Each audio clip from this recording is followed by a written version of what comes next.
आज के लेक्चर में हम डिस्कस करेंगे चैप्टर नंबर 13 करंट इलेक्ट्रिसिटी का टॉपिक नंबर 13.9 जिसका टाइटल है किरचॉफ्स रूल्स। किरचॉफ्स रूल्स क्या होते हैं और इन रूल्स की या इन लॉज की ज़रूरत हमें क्यों महसूस हुई। देखें, कई दफ़ा हमारे पास कुछ ऐसे कम्प्लेक्स सर्किट्स अवेलेबल होते हैं कि अगर हम उन कम्प्लेक्स सर्किट्स को एनालाइज करना चाहें तो उन सर्किट्स को हम सिर्फ ओम्स लॉ को इस्तेमाल करते हुए कभी भी एनालाइज नहीं कर सकते।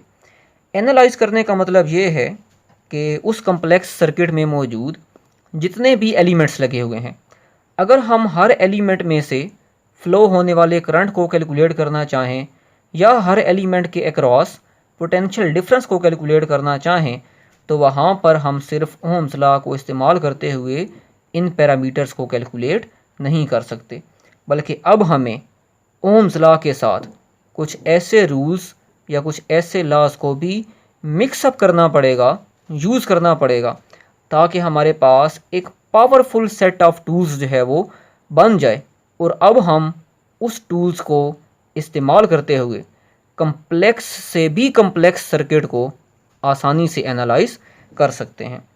किरचॉफ रूल्स याद रखिएगा, हमारे पास दो तरह के होते हैं। एक को हम बोलते हैं किरचॉफ्स करंट रूल और एक को हम बोलते हैं किरचॉफ्स वोल्टेज रूल। तो इन दो रूल्स को सबसे पहले 1847 में एक जर्मन फिजिस्ट गुस्टाव रॉबर्ट किरचॉफ ने जो है वो इंट्रोड्यूस करवाया। तो उन्हीं फिजिस्ट के नाम पर आज हम इन रूल्स को किरचॉफ्स रूल्स से जानते हैं। इससे पहले कि हम इन दोनों रूल्स को डिस्कस करें, कुछ बेसिक टर्म्स हैं, हम उनको पहले डिफ़ाइन कर लेते हैं। और वो टर्म्स हमारे पास ये हैं कि नोड क्या होता है, ब्रांच क्या होता है, लूप क्या होती है और इन तीनों टर्मिनोलॉजीज़ का आपस में क्या रिलेशन है। ब्रांच क्या होती है? A branch represents a single element such as voltage source, current source और अ रेजिस्टर। यानी कि ब्रांच हमारे पास एक सिंगल एलिमेंट का ही नाम है और वो एलिमेंट कोई वोल्टेज सोर्स भी हो सकता है, कोई ना कोई करंट सोर्स भी हो सकता है और कोई रेजिस्टर भी हो सकता है। यानी कि सिंपल वर्ड्स में हम ये कह सकते हैं कि अ branch represents any two terminal element.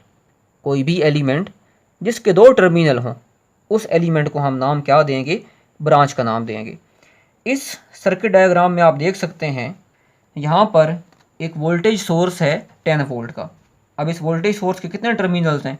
दो टर्मिनल्स हैं, एक टर्मिनल ये है और एक टर्मिनल ये है। तो इसी वोल्टेज सोर्स को हम नाम क्या देंगे? एक ब्रांच का नाम देंगे। बिल्कुल इसी तरह से यहाँ पर एक 2 एम्पेयर का करंट सोर्स है। इस करंट सोर्स को भी आप देखें तो इसके कितने टर्मिनल्स हैं? दो टर्मिनल्स हैं।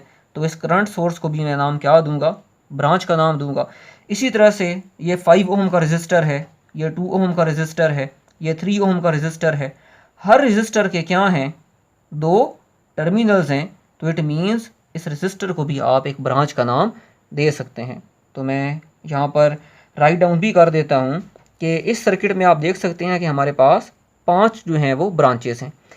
एक ब्रांच हमारे पास वोल्टेज सोर्स की है, एक ब्रांच हमारे पास करंट सोर्स की है और 3 ब्रांचेस हमारे पास रजिस्टर की हैं। तो ये तो हो गया ब्रांच। अब हम देखते हैं कि नोड क्या होता है। Node is the point of connection between two और मोर ब्रांचेस, जहाँ पर दो या दो से ज़्यादा ब्रांचेस मीट करेंगी। जिस पॉइंट पर दो या दो से ज़्यादा ब्रांचेस मिलती हैं, उस पॉइंट का नाम क्या है? हमारे पास नोड है। यहाँ पर आप देख सकते हैं कि हमारे पास कितनी ब्रांचेस हैं? 3 ब्रांचेस हैं। तीनों ब्रांचेस इस एक पॉइंट की पर क्या कर रही हैं? मीट कर रही हैं। तो इस पॉइंट को मैं नाम क्या दूंगा? नोड का।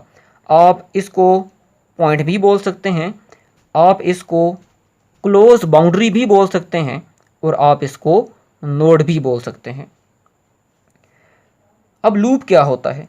A loop is a close path in a circuit. किसी भी सर्किट के अंदर जो क्लोज पाथ है, उस क्लोज पाथ का नाम क्या है? लूप है। मिसाल के तौर पर इस सर्किट डायग्राम में अगर आप देखेंगे तो एक ये क्लोज पाथ है तो इसको मैं बोलूँगा ये एक लूप है। इसी तरह से एक ये क्लोज पाथ है तो ये एक लूप हुई, और इसी तरह से एक ये क्लोज पाथ है तो ये एक लूप होगी। यानी कि इस सर्किट डायग्राम में हमारे पास कितनी लूप्स हैं? 3 लूप्स हैं। अब लूप, ब्रांच और नोड, इनका आपस में रिलेशन क्या है? यानी कि अगर आपको कह दिया जाए कि किसी एक सर्किट के अंदर जो है वो इतनी लूप्स हैं और इतनी ब्रांचेस हैं, तो बताएं कि उस सर्किट में नोड्स कितनी होंगी। तो उसके लिए याद रखिएगा ये हमारे पास एक रिलेशन है, branches is equal to loops plus nodes minus 1। अब इसको मैं एक एग्जांपल के थ्रू यहाँ पर एलेबोरेट करता हूँ। मैं कहता हूँ कि किसी सर्किट के अंदर टोटल ब्रांचेस जो हैं वो 5 हैं, तो बी की वैल्यू 5 हो जाएगी, और उस सर्किट के अंदर जो नोड्स हैं वो कितनी हैं? 2 हैं। तो बताएं कि उस सर्किट के अंदर जो लूप्स हैं यानी कि जो क्लोज पाथ हैं वो कितने होंगे। तो मैं क्या करूँगा, इस इक्वेशन को यूज़ करूँगा, number of branches is equal to number of loops plus number of nodes minus 1। तो यहाँ से आप क्या करें, नंबर ऑफ़ ब्रांचेस 5 हैं, नंबर ऑफ़ नोड्स 2 हैं, वैल्यूज़ पुट कर दें, इस इक्वेशन को सॉल्व करें और नंबर ऑफ़ लूप्स को यहाँ से कैलकुलेट कर लें तो हमारे पास नंबर ऑफ़ लूप्स कितनी आ जाएंगी? 4 आ जाएंगी। तो ये था हमारे पास ब्रांच, नोड और लूप का इंट्रोडक्शन। अब हम बढ़ते हैं अपने किरचॉफ रूल्स की तरफ, और सबसे पहला जो किरचॉफ रूल है उसको हम डिस्कस करते हैं। तो अब हम डिस्कस करते हैं किरचॉफ्स फर्स्ट रूल को।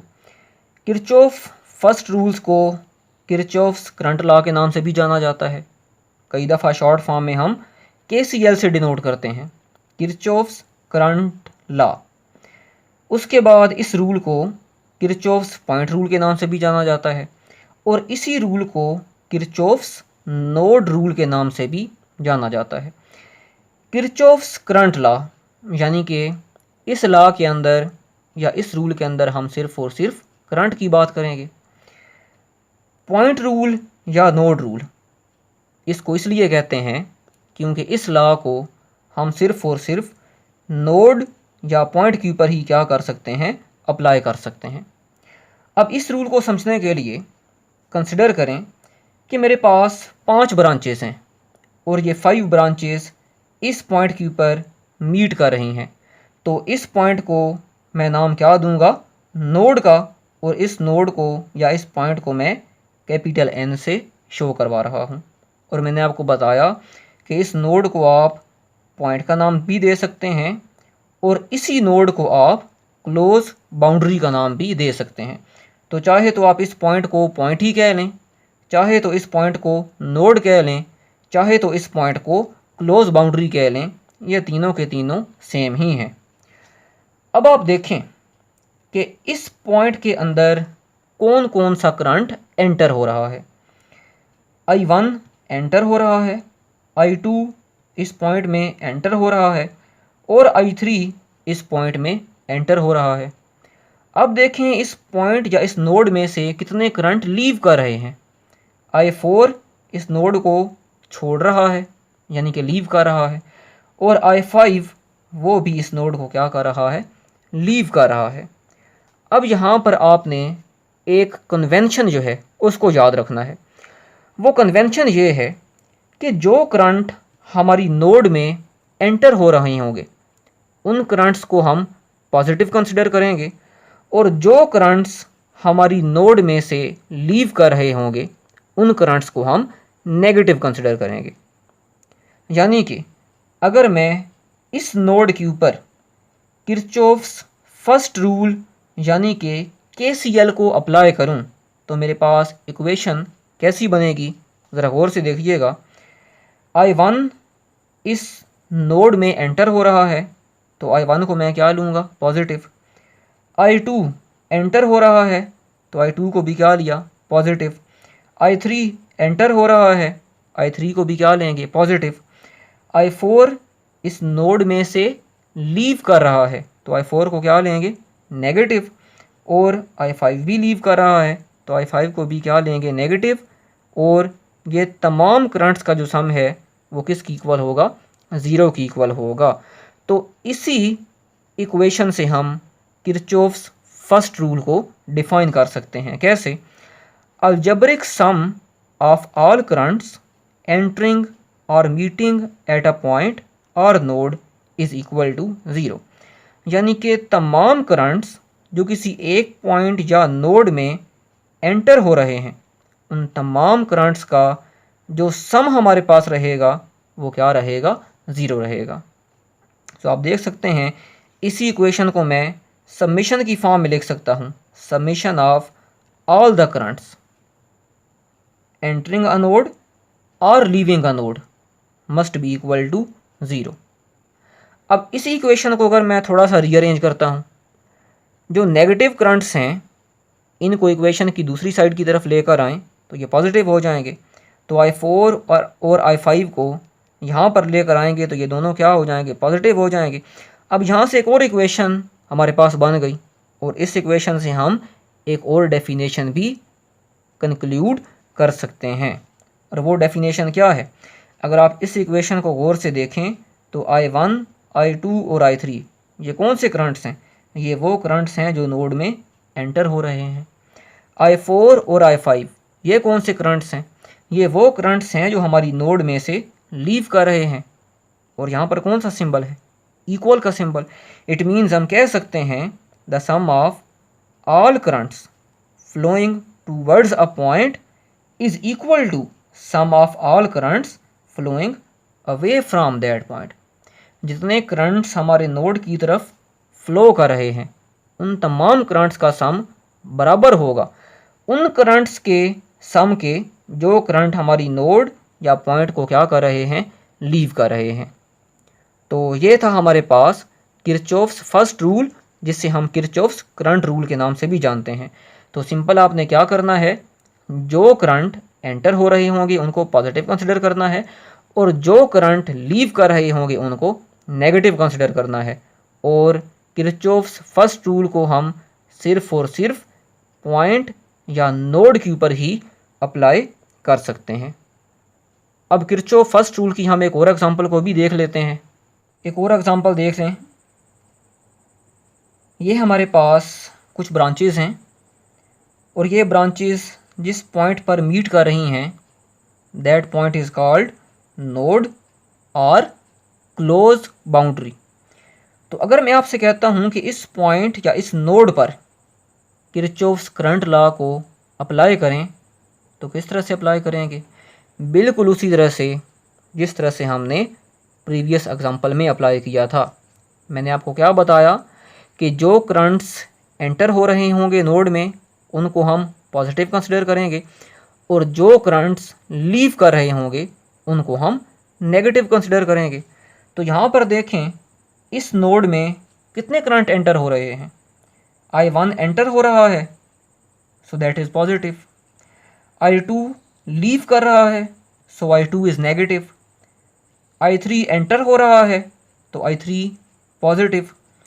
I4 एंटर हो रहा है I4 पॉजिटिव होगा। I5 एंटर हो रहा है सो I5 पॉजिटिव होगा।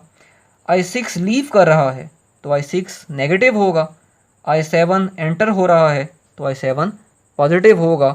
और इन तमाम करंट्स का सम किसके बराबर रहेगा? 0 के बराबर रहेगा।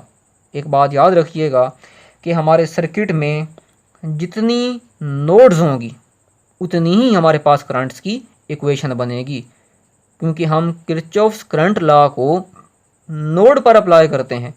तो अगर 2 नोड्स होंगी तो हर नोड के लिए हम अलग अलग इक्वेशन लिखेंगे तो हमारे पास 2 इक्वेशंस बनेगी। अगर 5 नोड्स होंगी तो हमारे पास इस तरह करंट्स की 5 इक्वेशंस बनेगी। अब एक इम्पॉर्टेंट MCQs कई दफ़ा एग्ज़ाम्स में पूछ लेते हैं और वो MCQs ये है कि किरचॉफ्स फर्स्ट रूल या किरचॉफ्स करंट लॉ, ये लॉ किस लॉ को वेरीफाई करता है? तो याद रखिएगा Kirchhoff's current law verifies law of conservation of charges. क्यों? क्योंकि आपको पता है what is current? Flow of charges called current, यानी कि current is equal two charges divided by time. जितना चार्ज यानी कि जितना करंट हमारी नोड में एंटर होगा उतना ही चार्ज या उतना ही करंट हमारी नोड में से लीव भी करेगा। तो इसीलिए हम कहते हैं कि हमारे पास जो किरचॉफ्स फर्स्ट रूल है एक्चुअली वो किसके ऊपर बेस्ड है, वो बेस्ड है law of conservation of charges पर। और law of conservation of charges का मतलब क्या है? Charge can neither be created nor destroyed. जितना एंटर होगा उतना ही यहाँ से लीव भी करेगा। तो ये था हमारे पास किरचॉफ्स फर्स्ट रूल। अब हम डिस्कस करते हैं किरचॉफ्स का जो सेकंड रूल है। किरचॉफ्स के सेकंड रूल को हम किरचॉफ्स वोल्टेज लॉ भी कहते हैं, इसलिए हम इसको शॉर्ट फॉर्म में KVL किरचॉफ्स वोल्टेज लॉ इससे भी डिनोट कर सकते हैं। और हम इसको किरचॉफ्स लूप रूल या किरचॉफ्स लूप लॉ के नाम से भी जानते हैं। किरचॉफ्स लूप रूल का मतलब ये है कि इस लॉ को हम सिर्फ और सिर्फ लूप यानी कि क्लोज पाथ पर अप्लाई करते हैं। डिफाइन आप इसको आसानी से कर सकते हैं, algebraic sum of all voltages around a close path equal to 0, summation of all the voltage around a close path must be equal to 0। और याद रखिएगा कि किरचॉफ्स वोल्टेज लॉ यानी कि जो किरचॉफ्स का दूसरा रूल है ये किसके ऊपर बेस्ड करता है? ये बेस करता है law of conservation of energy पर। अब ये क्यों करता है इसको भी अभी हम डिस्कस कर लेते हैं। तो आपने कौन से 2 पॉइंट्स याद रखने हैं कि किरचॉफ्स करंट लॉ बेस करता है law of conservation of charges पर, क्योंकि वहाँ पर हम करंट की बात करते हैं, जबकि किरचॉफ्स का जो दूसरा रूल है वो बेस करता है law of conservation of energy पर। और इसको भी हम डिस्कस कर लेते हैं कि किस तरह से law of conservation of energy जो है वो वेरीफाई होता है KVL के थ्रू। तो ये हमारे पास एक सिंपल सा इलेक्ट्रिकल सर्किट गिवन है और इस सर्किट के लिए हमने KVL यानी कि किरचॉफ्स वोल्टेज लॉ की इक्वेशन को लिखना है। जब भी हम किसी लूप पर, जब भी हम किसी क्लोज पाथ के लिए किरचॉफ्स वोल्टेज लॉ की इक्वेशन को लिखते हैं या KVL को अप्लाई करते हैं, तो याद रखिएगा सबसे पहला काम जो हमने करना होता है वो ये है कि हमने अपनी लूप के अंदर करंट को डायरेक्शन देनी होती है। यहाँ पर आप देख सकते हैं कि कितनी लूप्स हैं, एक ही लूप है, एक ही क्लोज पाथ है। तो मैंने इस लूप के अंदर सबसे पहले करंट को डायरेक्शन देनी है। जैसे मैंने यहाँ पर करंट को डायरेक्शन दी कि मेरे इस सर्किट के अंदर जो करंट है वो एंटी क्लॉकवाइज डायरेक्शन में क्या कर रहा है? फ्लो कर रहा है। आप चाहें तो यहाँ पर क्लॉकवाइज डायरेक्शन में भी डायरेक्शन जो है वो सेट कर सकते हैं। एक बात का ख्याल रखिएगा कि अगर हमारे सर्किट के अंदर 2 या 2 से ज़्यादा लूप्स होंगी तो हर लूप के लिए जब आप करंट को डायरेक्शन देंगे तो इस बात का बहुत ख्याल रखा जाएगा कि हर लूप के अंदर जो करंट की डायरेक्शन रहे वो क्या रहे? बिल्कुल सेम रहे। यानी कि अगर आप एंटी क्लॉकवाइज डायरेक्शन सेलेक्ट कर रहे हैं तो हर लूप के अंदर करंट की डायरेक्शन एंटी क्लॉकवाइज ही होनी चाहिए, और अगर आप अपने करंट की डायरेक्शन को क्लॉकवाइज ले रहे हैं तो हर लूप के अंदर करंट की डायरेक्शन को क्लॉकवाइज ही लेंगे। तो मैं यहाँ पर कंसिडर कर रहा हूँ कि मेरी इस लूप के अंदर, इस क्लोज पाथ के अंदर जो करंट है वो एंटी क्लॉकवाइज डायरेक्शन में क्या कर रहा है? फ्लो कर रहा है। आप जानते हैं करंट क्या होता है? Flow of charges called current. तो मैं इस पॉइंट से स्टार्ट कर रहा हूँ, एंटी क्लॉकवाइज डायरेक्शन में चलूँगा और दोबारा इसी पॉइंट के ऊपर वापस आ जाऊँगा।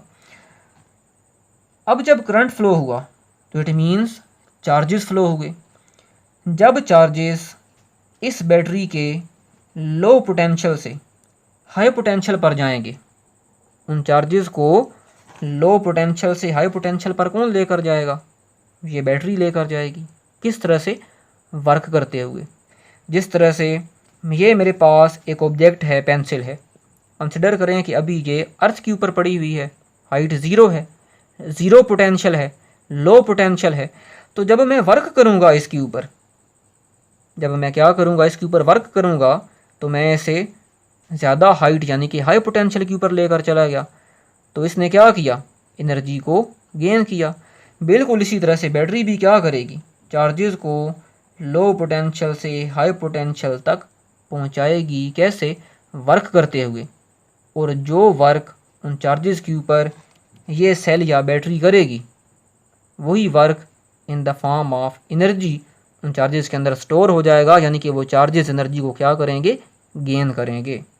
तो मैं कह सकता हूँ कि when del Q charge passes through cell E1, यानी कि from low potential to high potential, then cell do some amount of work on charge and that charge obtain और गेन एनर्जी।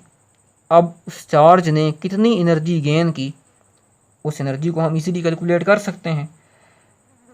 इलेक्ट्रिक पोटेंशियल की basic definition, work done per unit charge is called electric potential. यहाँ से work को separate करें तो जितना work हमारी battery करेगी उतनी ही एनर्जी हमारे चार्जेस क्या करेंगे, गेन करेंगे। सो हम कह सकते हैं कि gain in energy is equal to voltage multiplied by charge. यहाँ पर हमारी बैटरी के वोल्टेज कितनी है, यहाँ पर हमारी बैटरी की ईएमएफ है E1, तो V को रिप्लेस कर सकते हैं E1 से। और कितना चार्ज गुजर रहा है, डेल क्यू चार्ज, तो यहाँ पर चार्ज किससे रिप्लेस हो जाएगा, डेल क्यू से। So that is equation number 1। अब चार्जेस ने जो एनर्जी गेन की है, चार्ज उस एनर्जी को उठाते हुए इस रजिस्टर के पास आएंगे और अपनी एनर्जी इस रजिस्टर को दे देंगे, यानी कि यहाँ पर अब एनर्जी क्या होगी, डेसीपेट होगी। रजिस्टर क्या करेगा, उन चार्जेस से एनर्जी को छीन लेगा। तो यहाँ पर क्या हो रहा है, एनर्जी लूज़ हो रही है। अब R1 के ऊपर कितनी एनर्जी लूज़ हो रही है, इस एनर्जी को भी हम कैलकुलेट कर सकते हैं। लूज़ इन एनर्जी अक्रॉस R1, किस तरह से, वही formula, potential multiplied by charge. कितना चार्ज गुजर रहा है, del Q, so that is del Q. और R1 के अक्रॉस पोटेंशियल कितना है, R1 के अक्रॉस पोटेंशियल कितना है, वो हम ओम्स लॉ से कैलकुलेट कर सकते हैं। V is equal to I R. R कितना है यहाँ पर, R1। R1 में से करंट कितना गुजर रहा है, I, so that is I। और नेगेटिव साइन यहाँ पर क्यों लगाया, नेगेटिव साइन ये बता रहा है कि एनर्जी क्या हो रही है, यहाँ पर लूज़ हो रही है। सो दैट इज़ इक्वेशन नंबर 2। अब क्या होगा, अब चार्जेस यहाँ तक पहुँचे, हाई पोटेंशियल से लो पोटेंशियल की तरफ चले गए। अब क्या हुआ, अब हमारी बैटरी ने किसी तरह का कोई वर्क परफॉर्म नहीं किया। जैसे ये मेरे पास पेंसिल है, ज़्यादा हाइट के ऊपर है, मैं इसको छोड़ देता हूँ तो इसके पास अभी पोटेंशियल एनर्जी है। जब मैं इसको छोड़ूंगा तो यही पोटेंशियल एनर्जी को ये पेंसिल खर्च करती हुई क्या करेगी, काइनेटिक एनर्जी में कन्वर्ट करते हुए दोबारा अर्थ के ऊपर जो है वो वापस आ जाएगी। यानी कि high potential to low potential खुद ब खुद क्या कर रहा है, ऑब्जेक्ट मूव कर रहा है, उसी एनर्जी को यूटिलाइज करता हुआ जो एनर्जी पहले आपने इस ऑब्जेक्ट में ट्रांसफ़र की थी। सो अब क्या हुआ, जिस तरह से इस पेंसिल ने हाई पोटेंशियल से लो पोटेंशियल जाते हुए एनर्जी को लूज़ किया है, बिल्कुल इसी तरह से जब charges high potential to low potential move करेंगे तो एनर्जी को क्या करेंगे, लूज़ करेंगे। तो अब मैं यहाँ पर लिख सकता हूँ कि लॉस इन एनर्जी, जब charges high potential to low potential आ रहे हैं तो एनर्जी कितनी लॉस कर रहे हैं, कितनी होगी, E2 × डेल क्यू, इसी रिलेशन के अकॉर्डिंग। तो इसको मैंने बोल दिया इक्वेशन नंबर 3। और जब चार्जेस इस R2 में से गुजरेंगे तो क्या करेंगे, अपनी एनर्जी इस रेजिस्टर को दे देंगे। तो यहाँ पर एनर्जी क्या हो रही है, लूज़ हो रही है। तो मैं लिखूँगा लूज़ इन एनर्जी अक्रॉस R2, और वो कितनी होगी, voltage across R2 multiplied by charge, जितना चार्ज इस R2 में से गुजर रहा है।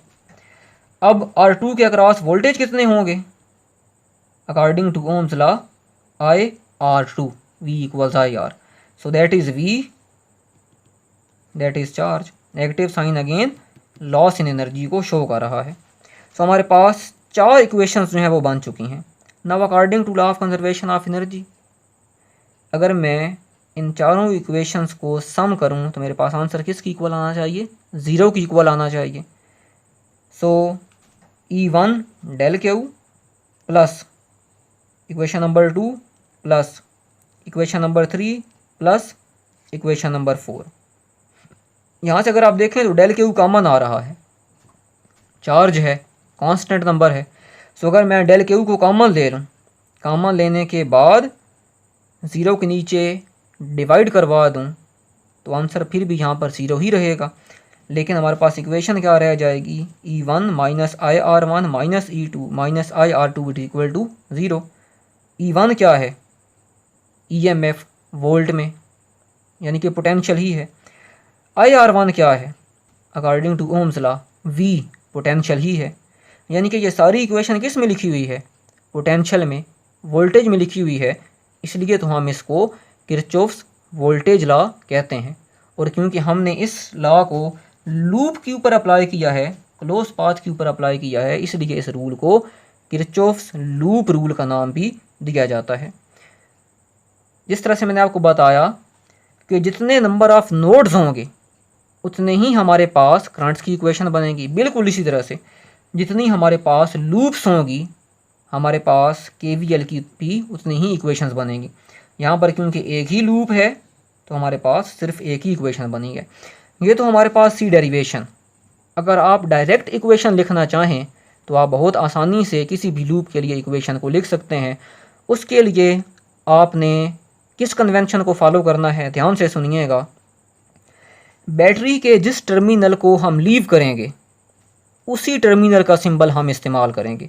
अगर मैं बैटरी के पॉजिटिव टर्मिनल को लीव कर रहा हूँ तो मैं पॉजिटिव सिंबल यूज़ करूँगा। अगर मैं बैटरी के नेगेटिव टर्मिनल को लीव कर रहा हूँ तो मैं बैटरी का मैं जो है वो नेगेटिव सिंबल जो है वो यूज़ करूँगा। और क्योंकि रेजिस्टर हमेशा पावर को डेसिपेट करते हैं तो जब भी हम रेजिस्टर के क्रॉस वोल्टेज लिखेंगे तो हम माइनस साइन जो है वो इस्तेमाल करेंगे। जैसे देखें जी, यहाँ पर हम एंटी क्लॉकवाइज डायरेक्शन में चल रहे हैं तो मैं यहाँ से चलता हूँ, बैटरी के किस टर्मिनल को लीव कर रहा हूँ? पॉजिटिव टर्मिनल को। तो E1 के साथ कौन सा साइन लगाऊंगा? Positive sign. R1 के अक्रॉस क्योंकि हमेशा पावर डेसिपेट होगी तो कितना पोटेंशियल यहाँ पर होगा? IR1, लेकिन नेगेटिव साइन के साथ। फिर यहाँ से चलते हुए आ रहे हैं, अब मैं कौन से टर्मिनल को लीव कर रहा हूँ? नेगेटिव टर्मिनल को। तो E2 के साथ क्या लगाऊंगा? Negative sign. और रेजिस्टर है तो हमेशा माइनस के साथ, minus IR2 is equal to 0। अब दो मैं यहाँ पर प्रैक्टिस प्रॉब्लम्स जो हैं वो भी सॉल्व करता हूँ ताकि ईज़िली आपको KVL की जो है वो समझ आ जाए। ये सर्किट हमें गिवन है और इस सर्किट के लिए हमने KVL यानी कि किरचॉफ्स वोल्टेज रूल जो है वो अप्लाई करना है और इक्वेशन को लिखना है। तो सबसे पहले मैंने आपको बताया कि करंट को डायरेक्शन देनी है, तो यहाँ पर मैंने करंट को डायरेक्शन दी है किस तरह से? क्लॉकवाइज। तो चलें जी स्टार्ट करते हैं। मिसाल के तौर पर मैं यहाँ से शुरू कर लेता हूँ, यहाँ से चलूँगा और दोबारा इसी पॉइंट के ऊपर वापस आ जाऊँगा। तो यहाँ से चलें, बैटरी के कौन से टर्मिनल को लीव कर रहा हूँ? नेगेटिव टर्मिनल को। So minus E1। अब कौन से टर्मिनल को लीव कर रहा हूँ? पॉजिटिव टर्मिनल को। So plus E5। अब रेजिस्टर आ गई, माइनस IR1। कौन से टर्मिनल को लीव कर रहा हूँ? नेगेटिव टर्मिनल को। So minus E2। कौन से टर्मिनल को लीव कर रहा हूँ? पॉजिटिव टर्मिनल को। Plus E3 minus IR2 minus E4 is equal to 0। तो ये मेरे पास किरचॉफ्स वोल्टेज रूल की जो है वो इक्वेशन आ गई। अब इस प्रैक्टिस प्रॉब्लम के अंदर हमारे पास 2 लूप्स हैं, तो इट मीन्स कि हमारे पास इक्वेशंस भी कितनी बनेगी? 2 बनेगी। तो मैं लूप नंबर 1 इसके लिए इक्वेशन को भी लिखने लगा हूँ। किस तरह से लिखूँगा? सबसे पहले करंट को डायरेक्शन दी और इस बात का ख्याल रखा कि दोनों लूप्स के अंदर करंट की डायरेक्शन बिल्कुल सेम होगी। तो यहाँ पर क्लॉकवाइज डायरेक्शन है, तो मैं यहाँ से भी जो है वो स्टार्ट ले लेता हूँ। यहाँ से अगेन जो है मैं इसी पॉइंट के ऊपर, पॉइंट ए के ऊपर वापस आ जाऊँगा। सो यहाँ से चले, किस टर्मिनल को लीव कर रहे हैं? नेगेटिव को। सो -C2 minus I1 R3 minus I1 R1 minus R2। अब R2 ये लूप नंबर 1 में भी है, लूप नंबर 2 में भी है। R2 में से I1 भी पास कर रहा है और R2 में से I2 भी पास कर रहा है। तो जब ऐसी सिचुएशन हो तो याद रखिएगा कि जिस लूप के लिए इक्वेशन लिख रहे हैं, जिस लूप के लिए इक्वेशन लिख रहे हैं उसका करंट पहले लिखेंगे। मैं यहाँ पर पहली लूप के लिए इक्वेशन लिख रहा हूँ तो इसका करंट मैं पहले लिखूँगा और फिर माइनस का साइन लगाएंगे।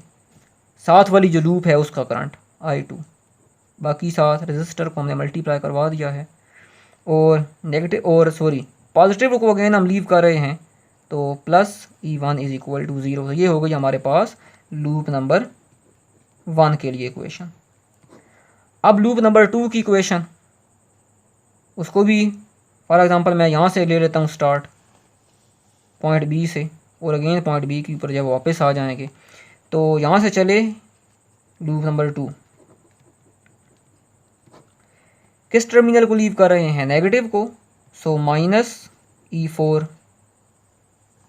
अब अगेन R2 आ गया माइनस, क्योंकि रेजिस्टर के अक्रॉस हमेशा पावर डेसिपेट होती है। R2 अब किस लूप के लिए इक्वेशन लिख रहे हैं? दूसरी के लिए, तो I2 को पहले लिखूंगा, माइनस साथ वाली लूप का करंट I1। किस टर्मिनल को लीव कर रहे हैं? नेगेटिव को। -E3 minus I2 R4 minus I2 R5 should be equal to 0। तो इस तरह से आपको जितनी भी लूप्स दे दी जाएं, आप हर लूप के लिए इजीली किरचॉफ्स वोल्टेज लॉ की इक्वेशन को राइट डाउन कर सकते हैं।